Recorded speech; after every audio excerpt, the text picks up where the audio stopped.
everyone.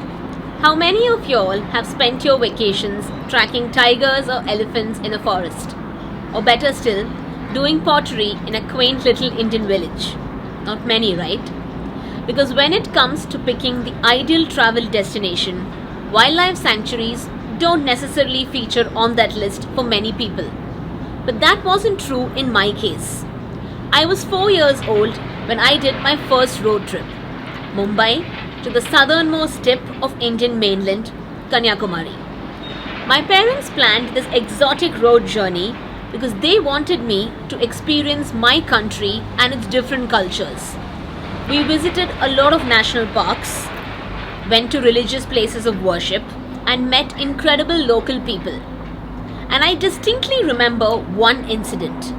We had stopped for lunch at a small village, and there was this bunch of kids who were playing with a small mud house that they had built.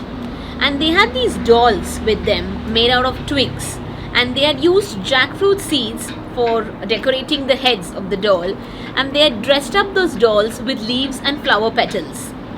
Seeing their smiling faces and simple lifestyle made me wonder, do you really need Barbie dolls and fancy toys to be happy in life, even if you're a small child?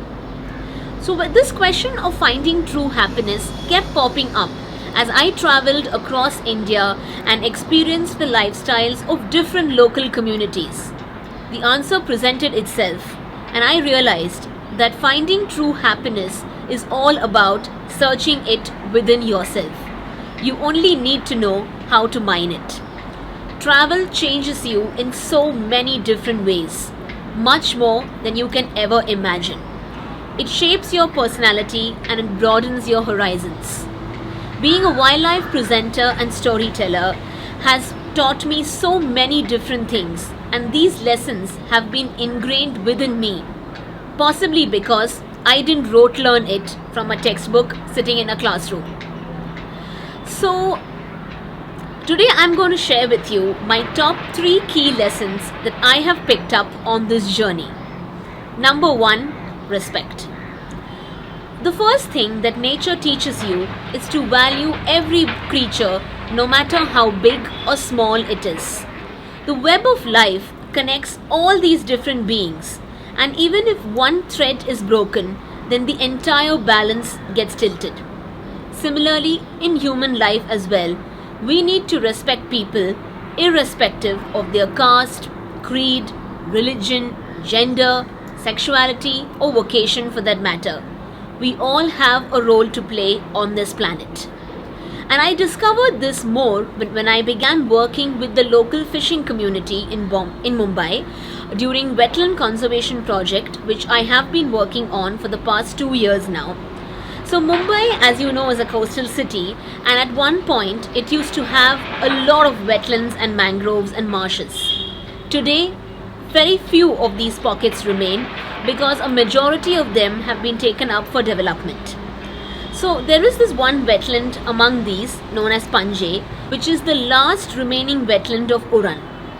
Now this is about 523 hectares of land, which is like magically bestowed with a pristine ecosystem, and every year over 1.4 lakh migratory birds visit Panje. Not only this, over 2,500 fishermen are dependent on Panje for their daily income and livelihood. So Panje also happens to be selected as the hub of a very massive luxury residential complex, which is supposed to be a part of a larger special economic zone which is coming up at Uran. Now what's at stake if Panje wetlands are reclaimed? One, not only are you standing to lose a pristine ecological habitat, but also real people's livelihoods like you and me will be gone forever. Won't it be much easier if the developer just decided to, just shift the place of this township from Panje to another location, probably within the SEZ area?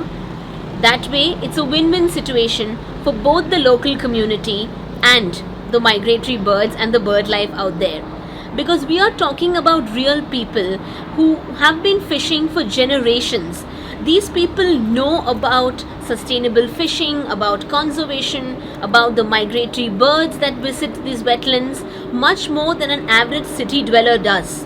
And it is the fishes that are caught by these fishermen that end up on silver platters in a five-star hotel. Yet, when it comes to taking decisions that impair their livelihood, they are taken with undue haste, without even proper thinking and probable consideration of alternatives, thus implying that we have to be more inclusive and more considerate of all these local communities around us. Just like fishermen who act as guardians of our ocean and of our seas, the indigenous tribals of our forests are its protectors. So when you're sitting in your house and probably wondering whether to binge watch on National Geographic or Discovery Channel after a yummy meal, there is someone who in the forest has patrolled all day and is having a meager meal. When you're watching a tiger documentary and marveling at the majestic Bengal tiger, there is someone who has stood tall against poachers to defend the life of that very tiger. A forest guard toils, suffers, and emerges victorious every day, but their victories largely go unheard. They are the first line of defense when it comes to our wildlife. They put their lives in danger every single day to protect the last of our endangered.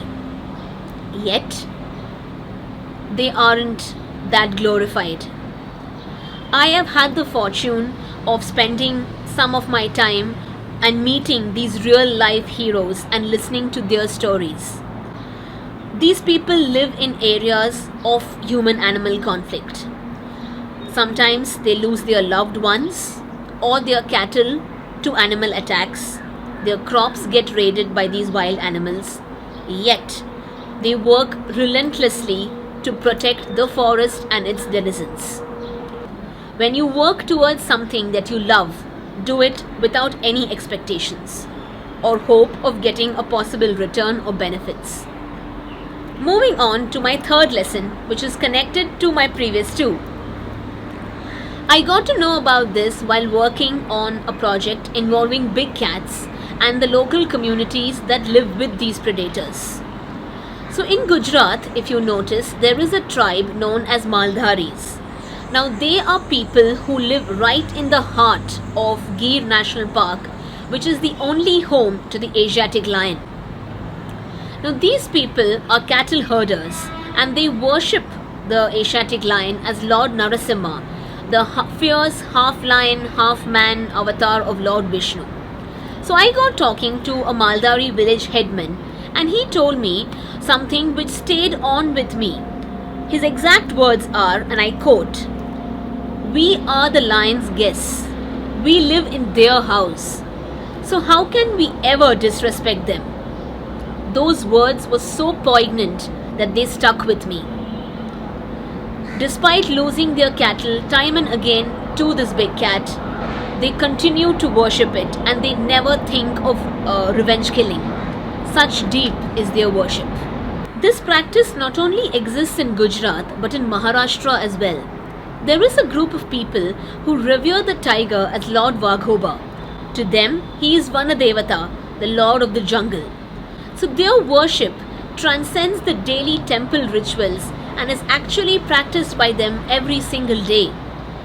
This is what taught me my third lesson of living in harmony, even if you're sometimes in a hostile environment. So when you look at nature, there is something infinitely healing in the repeated refrains of her canopies. The assurance that after every night comes a new dawn, and after every winter comes spring. Being a wildlife storyteller has made me a better human being. I realized by looking at nature that absolutely there are no barriers or boundaries. There are no artificial discriminations on the basis of caste, creed, religion, gender, sexuality, age, vocation. None of them matter in real life, because after all, we all are creations of Mother Nature. So when you look at the principles that exist in nature, they are all echoed in the preamble of the Constitution of India, which is very interesting. So it's high time, I feel, that we learn tolerance and we become understanding of the various social and ideological beliefs and differences that exist among various communities. Because only when we embrace each other's differences, then and only then can the varied colors of humanity shine through. Thank you.